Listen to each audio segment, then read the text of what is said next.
Well, guys, I have really wanted to be doing something very special for our marriages.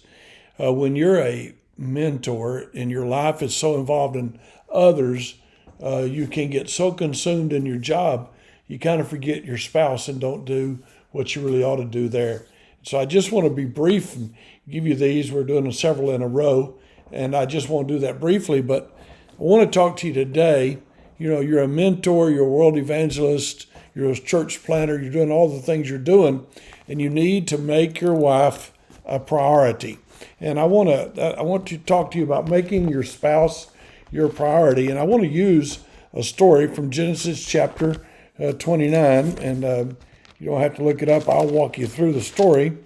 But in Genesis chapter 29, we're talking about Jacob and all the things that are going on with Jacob. And we're going to talk about his family. And so I just want to kind of walk you through a few things that you can think about. And so I want to give you, let me just check here. I'm only going to give you three things to consider today. And I want to challenge you with them. And that is, number one, meet the needs of your spouse, whether they meet yours or not. You do right, whether they do right back or not. You're on the field and you're busy. Wives can get their feelings hurt and husbands can get their feelings hurt. And we've got to work on it. In Genesis chapter 29, in verse 10, it came to pass when Jacob saw Rachel, the daughter of Laban, his mother's brother, and the sheep of Laban, his mother's brother, that Jacob went near and rolled the stone from the well's mouth and watered the flock of Laban, his mother's brother. And so I just really want to challenge you to work at helping meet the needs of your spouse. Rachel couldn't feed her sheep because she needed help with the large stone that covered the well. Jacob did not need to be told what she needed because he was attentive. He was watching. Could I just say, and gentlemen, ladies are pretty bad about not telling us what they need unless they get to the point of becoming nagging wives, and they're always just whining and nagging, and you don't want that. So you need to be attentive and see what she needs so she doesn't have to ask. And ladies, you need to be attentive and see what your husband needs.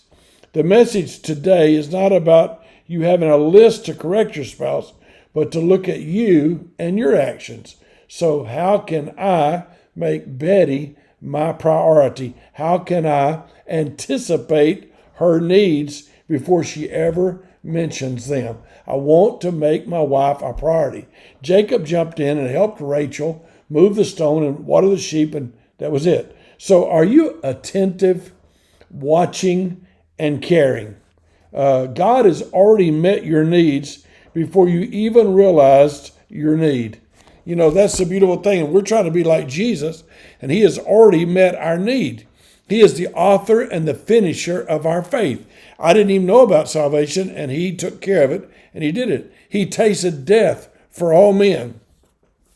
Salvation is a gift waiting on you to receive when you realize your need and to accept it. So the first thing I'd like to talk to you about making your spouse your priority is that you would look at it and say, how can I make her my priority? Now, ladies, so many times the children become your priority. And so you kind of put the husband. So when, we have four children, and boy, when Betty and I first got married, I was 18, just turned 19 3 days later, and I was like everything to her. Her world revolved around taking care of me. A couple of years later, Chris came along, and then I was number two.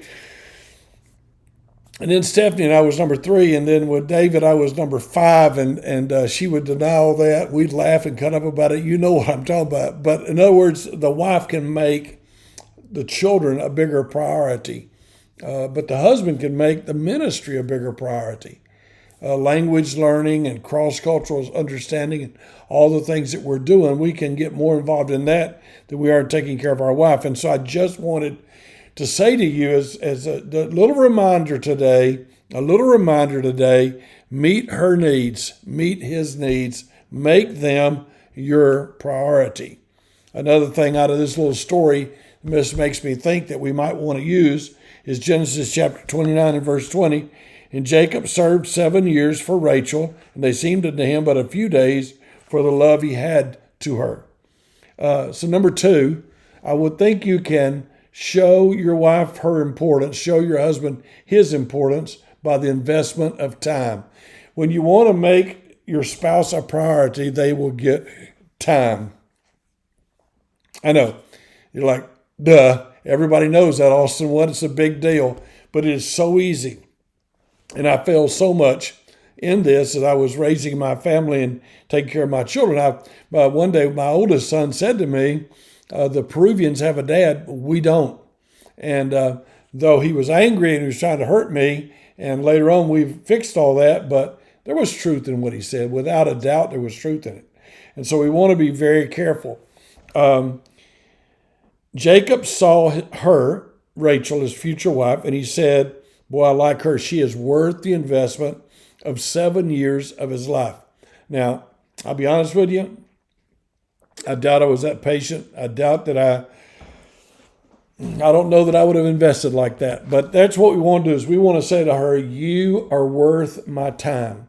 Men are bad about planting a flag when they dominate and own something. So while you're dating, it's like, I got to get her. So you do everything you can to please her. But once you plant your flag on that mountain and say, this belongs to me, you're off to conquer another mountain. And she becomes second in your life. And most of the time, women aren't as bad about that as men, I don't think, at least not in our marriage. So I want to challenge you. She's worth the investment. He loved her so much that 7 years seemed like but a few days to him. The time went flying by. Would your family feel that they are a priority because of the way you manage your time? Would your spouse feel like he or she is a priority because of the way you manage your time? Old-fashioned days, back in the old days, husband pulls in the driveway, the wife comes out to meet him, she's excited to see him. Today we both live hurried and busied lives. The man would come in, the children would come yelling, daddy, daddy, daddy, and it was like big thing dad came home. But today sometimes we rarely sit down together, and so we want to think about that. Here's some questions for you to consider. Do you need to rearrange your schedule? Do you need to drop some of your commitments? Some of us are so worried about building a ministry. But let me explain something to you. You're going to leave that ministry, you're going to go to another ministry, and by the way, as soon as you're out the door, you're forgotten. But there's one person that won't. That's your spouse. And you're going to be together all your life. And that's your children second. And your children and your grandchildren and your in-laws. And so, time. Maybe drop some of your commitments. Maybe arrange or change your lifestyle so that you can have more time for each other. Maybe we should take a spiritual time inventory and decide what's important in our lives and set up some priorities. That's why I always tell the men, 40, 60, 70, 80 hours. 80 hours is way up there. If you do 70 hours, that's 10 hours a day, 7 days a week. And I mean, that's really pushing it. You've got to have time to be with your wife and your children and your husband and your children. So let's develop some rituals. Maybe eating together. Making sure we all sit down and have supper or lunch or breakfast together. Holding hands every chance you get. Kissing after the prayer. Betty and I have been doing that for 48 years. Having family devotions. Kiss when you leave, kiss when you return. Have dates with your children. Have dates with your spouse. Say you love each other and hug and touch. Let's be expressive. Let's be expressive. Look for romantic things to do for your spouse. Write love notes. But look for things you can do to say, boy, I love you and you're special to me. How have you shown God that He's your priority? You know, you seek Him first. You spend time in prayer. You make God a priority. You need to rearrange your life if you can't. We've got to put God as a priority. But we got to do the same thing with our spouse and with our children, that they would become a priority. We don't want to lose our family. We don't want the ministry to creep in and push our spouse to the side. We don't want that to happen. I'm sure you've heard that story about, if you don't give an inch, or they'll take a mile. Maybe you've heard the story about, I think it was Aladdin, and he's in the tent, and they camp that night. It's wind's blowing, it's cold, and the dust is blowing. And the camel's talking to him and says, could I at least stick my nose in the tent so it wouldn't suffer? And he lets him stick the nose in the tent. And when he wakes up the next morning, the camel's in the tent and he's outside the tent. So the idea is, don't even let it get started. And so what ends up happening is you and I, unconsciously and without intention, start giving all of our time to other things that are far less important. Number three, and I got four. I said I had three, but it's four. Number three, we can't allow obstacles to hinder our love. In Genesis 29:30, he went in also unto Rachel, and he loved also Rachel more than Leah, and served with him yet another 7 years. Jacob gets deceived. He gets the wrong woman. He gets Leah. And he realizes, but that's okay. She's worth another 7 years. And so in total, he works for one woman for 14 years of his life. That is a long, long time. And he does that. Setbacks and problems and adversity will often mess up your marriage because you're focused on the wrong thing. You're focused on you. You're focused on you. You're focused on your ministry. You're focused on your hobby. You're not focused on your spouse.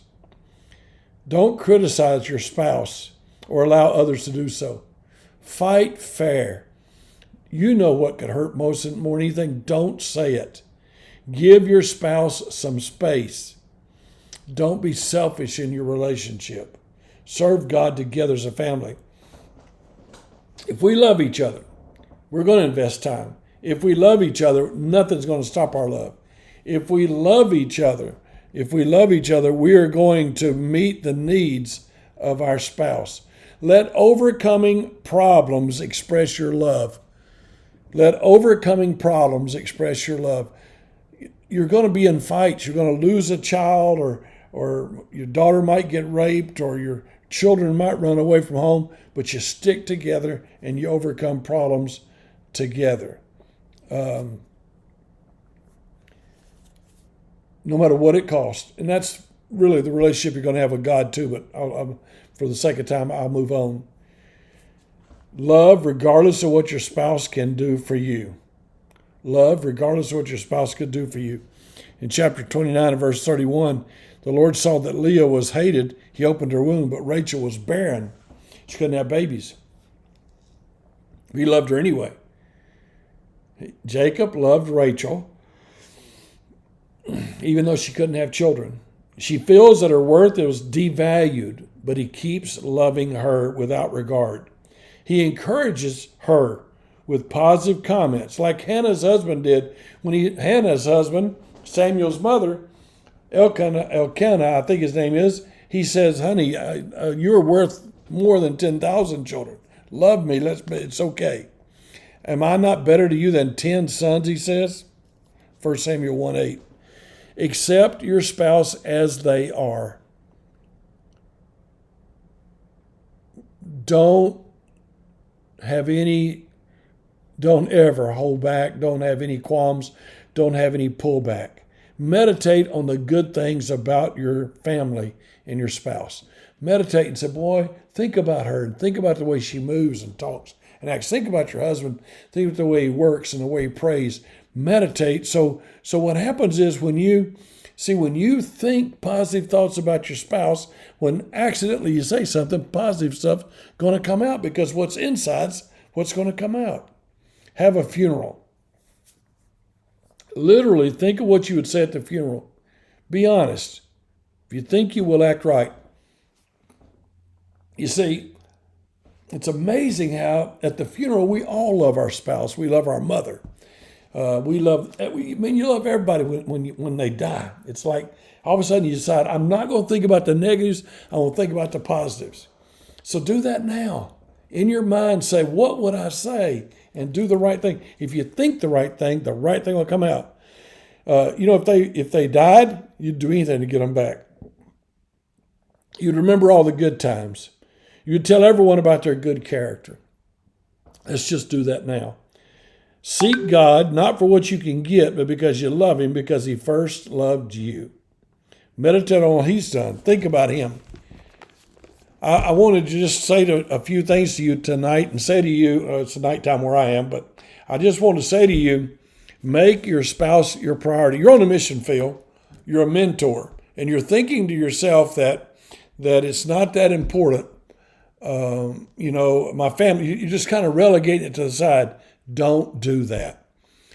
Don't do that. Make your spouse your priority. That's the only way you're going to really be a good mentor. You're mentoring by them watching you as much as what you say.